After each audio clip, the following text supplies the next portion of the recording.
What's the first thing we do with the 365,000 mile LS430? Clean it up a little bit. I like hot water and then simple green, purple power, whatever. Just keep it simple. So just a quick spray of everything. Get some of that dust off. Whatever comes off first, I guess that's ideal. Just water. Then we can really follow up with the cleaner. And usually spray everything in here, nothing's going to get hurt or damaged. That's kind of a concern on older cars with carburetors and other stuff. You can also have the car running when you do this, so that way you know it'll keep running or start again. But everything's pretty well protected in here. You don't really have to worry about too much. So before we get into looking at everything underneath and the mechanical parts of it, we want it to be clean so we don't get all nasty, dirty trying to check stuff. A lot of times this will make a car look brand new again. You can use steam cleaner and all sorts of fancy stuff. That all works great too. If you're like me and frugal, and typically this is all you need.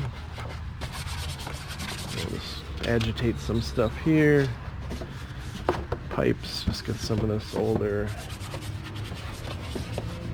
stuff that hasn't been touched in a while. So, very simple. Up here, it's an interesting clip. It's like a white something from something, AutoZone, or I don't even know what. Alright, let's see what we got here.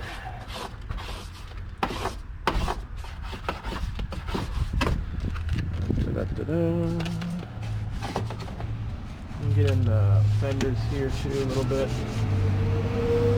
Swatch the clips for the rubber seal. Some of this stuff might be hard to access since there's stuff in the way, but do what you can. The hot water seems to help also with the more stubborn stuff. Battery, don't forget to hit that.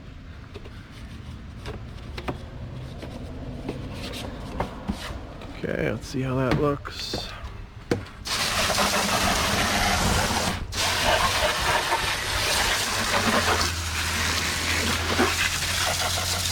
Oh yeah, looking better already.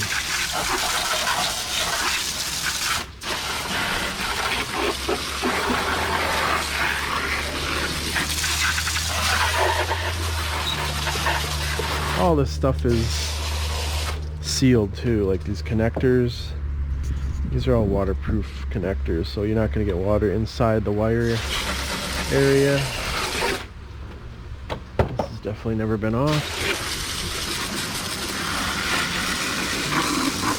Back there. Got all the leaves out of there. That's good. Bottom of the hood too. Sometimes it's got some dirt and grime in there.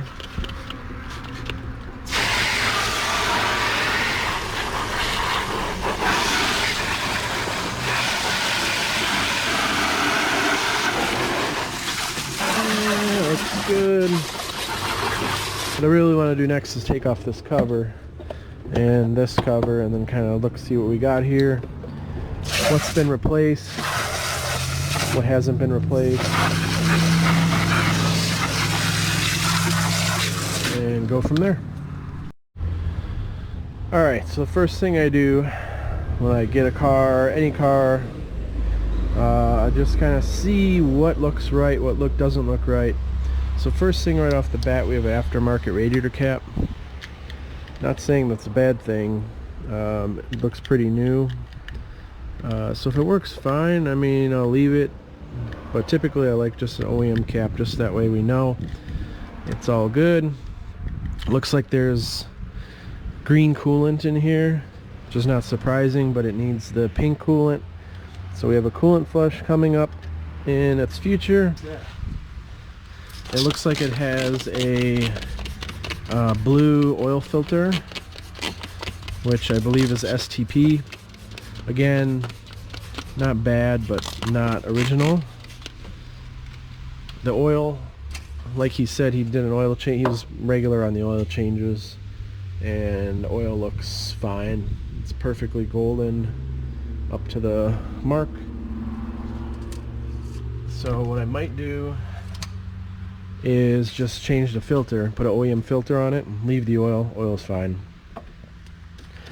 Save a little money.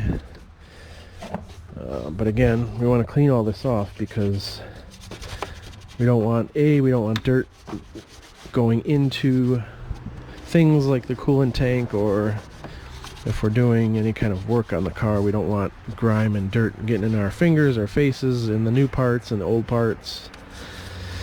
So let's really spend some time here cleaning everything, because it's just a clean car is a happy car. You can see the labels visible now. It's happy. I can show you what it needs to warn you about. Silly as it may sound. Okay, I took the nuts off of here. Let's remove the engine cover. And again, nothing too surprising here. Everything looks like it should. The valve cover gaskets also were replaced, so kudos to the previous owner. I am tempted to see if I can remove the timing belt cover, at least on this side, and then just verify it was done. I'm not doubting it, but just for peace of mind. So I'll see if that's possible, and then clean this up a little bit. Alright, scratch that. I'm not removing the cover. Too much in the way, so I'll just continue to do my cleaning here.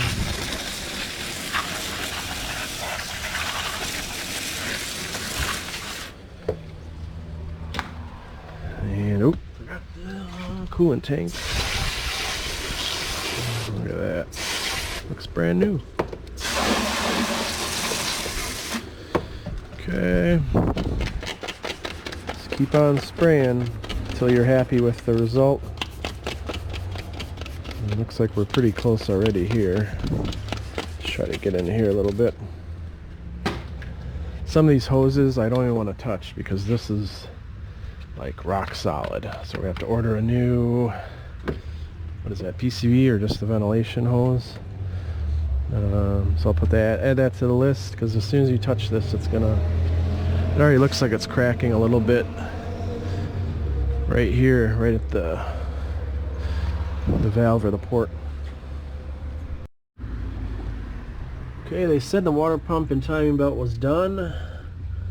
To me, that looks brand new. So water pump has definitely been done. We've got gray RTV on the outlet. So now I'm going to start it up. The Serpentine belt also looks pretty good. No cracking on the ribs or anything. I'm going to start it up because I heard some noise. Actually, this is interesting because, oh, it's probably all, oh, I see. I was thinking there's supposed to be studs or nuts on this pulley, but I just worked on the GX with the fan clutch, so probably not on this one. Tensioner looks kind of old, troubled, but it's working fine. I'm going to start it up because I heard some noise from the engine. I'm thinking it's maybe this pulley, bearings. So we'll try to see if we can hear it any better with everything removed. Yeah, I was wrong. Definitely no noise here. Looks like probably the cover was just old and the pulley might be new, so there's no noise, there's no squeaking. So it looks like we're good here. I'm gonna try to stop the engine and see what this part number is on the belt, just for my records. I don't know if it's OEM, Gates, or aftermarket or whatever, but everything looks great. I'm just a little, I'm shocked. I'm still in shock. It has this many miles. Like it can't be right.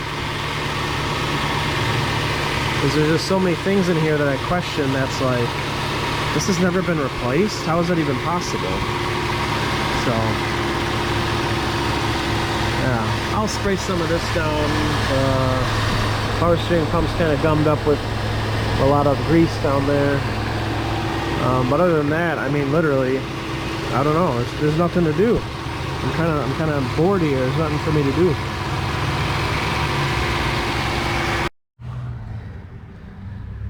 Okay, so the belt is a Duralast. So not great, but at the same time not bad. Just one of those things where, you know, if you're already in here, we're already working on the coolant tank. And you have the opportunity to order an OEM one or Gates, I would do it. I mean, like I said, the belt looks fine, and honestly this will probably last. There's probably no issues with it, but if we're already getting one part or two parts or three parts, just throw on a belt, document it, keep it in your notes, and that way you know it's 100% OEM, it's good, you're never gonna have problems with it. So it's just little things like that that can add up, really depending on how far you want to take it. But for me personally, that's probably something I would just do, because the tensioner bolts right here. We can just swap it right on. So I'm gonna put it back together, and I think we're pretty much done on the top side. So that's kind of the conclusion of this video, and the next part we'll be looking at probably the underside, pull out some trays, and get into the interesting stuff. So thanks for watching again, and if you see anything I missed, let me know. But I'd like to see some of your guys' cars and videos and stuff like this too. So take care. See ya.